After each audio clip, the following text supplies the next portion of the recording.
Bugün mən xarici təhsil almaq istəyən tələbələr və onların etdikləri 3 əsas səhvdən danışmaq istəyirəm.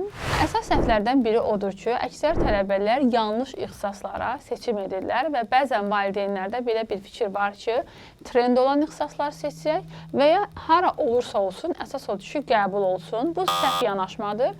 Çünki bu sizin övladınızın gələcəkdə bu ixtisas üzrə təhsil ala bilməməsi, motivasiyasının düşməsi və daha sonrası universiteti drop out etməsinə səbəb olur. İkinci etdiyimiz əsas səhvlərdən biri prosesə gec başlamağımızdır. Siz əgər artıq 9-cu sinifin sonundasınızsa, artıq siz IELTS, TOEFL, SAT hazırlıqlarına start verməlisiniz. Artıq 10-cu sinifin sonunda sizin əlinizdə yüksək nəticələriniz olmalıdır. Və magistr təhsili planlayırsınızsa, ortalamanızı yüksək tutmalısınız. Yəni, 1-ci kursdan 4-cü kursa qədər olan sizin universitet balınız və ortalamanız yüksək olmalıdır.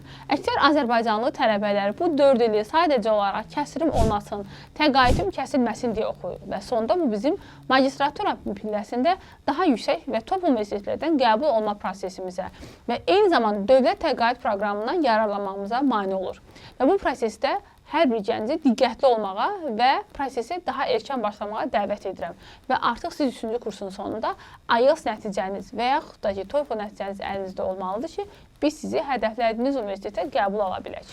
Və üçüncü edilən səhvlərdən biri odur ki, əksər tələbələr motivasiyanı kopyalayırlar və bunu universitetə göndərirlər.